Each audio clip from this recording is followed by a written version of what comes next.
सोचिए, एक ऐसा शख्स जिसने न कभी तलवार उठाई, न कोई फौज बनाई, लेकिन फिर भी दुनिया की सबसे बड़ी सल्तनत को घुटनों पर ला खड़ा किया। ये कहानी है उस ताकत की जिसे लड़ने के लिए हथियारों की जरूरत नहीं होती। तो फिर सवाल यही उठता है कि लंदन में पढ़ा हुआ एक वकील आखिर बाबा कौम कैसे बन गया। उनके पास आखिर ऐसी कौन सी ताकत थी जिसने करोड़ों दिलों को जीत लिया। चलें इस सफ़र को समझने की कोशिश करते हैं। तो ये कहानी महात्मा से शुरू नहीं होती। नहीं, ये शुरू होती है एक नौजवान से जिसका नाम था मोहनदास करमचंद गांधी। एक ऐसा नौजवान जिसकी जिंदगी का सफर तारीख का रुख मोड़ने वाला था। तो देखें, वो एक पढ़े लिखे घराने से तो थे, लेकिन उनकी असल पहचान उनकी सादगी और सच्चाई थी। उस जमाने में कानून की तालीम के लिए इंग्लैंड जाना बहुत बड़ी बात थी, लेकिन उन्हें क्या मालूम था कि उनकी असल तालीम तो जिंदगी के एक बिल्कुल गैर मुतवक्के सफ़र पर मिलने वाली थी। तो अब कहानी का रुख मुड़ता है एक ऐसे मुल्क की तरफ जो उनका अपना नहीं था, जनूबी अफ्रीका। और यही वो जगह थी जहाँ एक आम से वकील को अपने अंदर का लीडर मिलने वाला था। साल था 1893। एक नौजवान वकील एक मामूली से कानूनी केस के सिलसिले में जनूबी अफ्रीका पहुंचते हैं।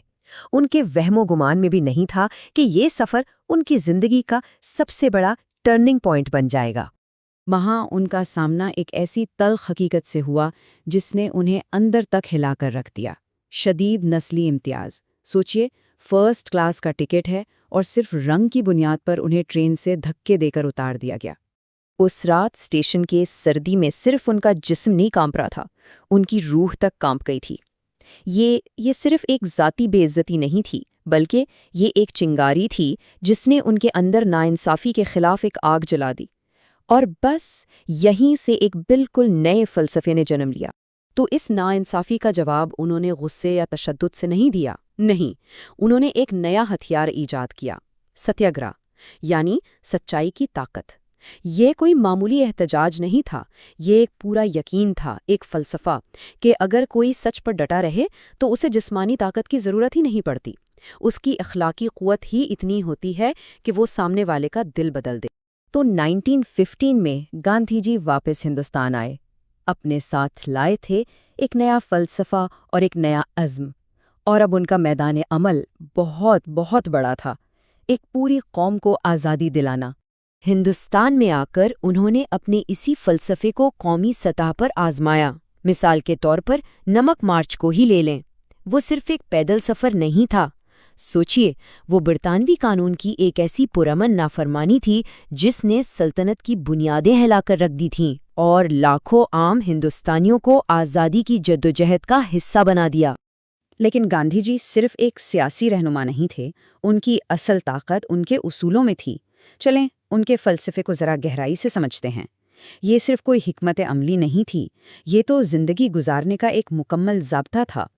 तो यहाँ दो रास्तों का फ़र्क बिल्कुल साफ नज़र आता है। एक तरफ है तशद्दुद, जो जिस्मानी ताकत और नफ़रत का सहारा लेता है, और दूसरी तरफ है अदम तशद्दुद, यानी रूहानी ताकत और मोहब्बत, जिसका मकसद सामने वाले को हराना नहीं बल्कि उसका दिल जीतकर उसे बदलना है। और उनका फ़लसफ़ा सिर्फ अदम तशद्दुद तक महदूद नहीं था। सच्चाई तो उनके लिए खुदा का दर्जा रखती थी। वो खुद खद्दर के कपड़े बुनते पहनते, जो सादगी और खुद इन्हिसारी की एक ज़बरदस्त अलामत थी।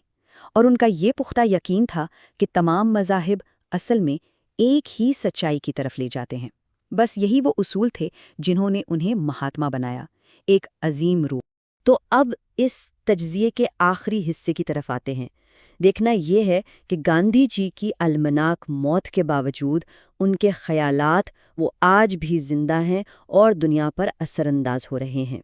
30 जनवरी 1948 एक इंतहा पसंद नाथूराम गोडसे ने उन्हें गोली मार दी। अदम तशद्दुद के सबसे बड़े अलंबरदार का खात्मा तशद्दुद से हुआ। ये एक ऐसा तज़ाद था जिसने पूरी दुनिया को सोग में डबो दिया। लेकिन सवाल ये है कि क्या एक ख्याल को गोली से मारा जा सकता है?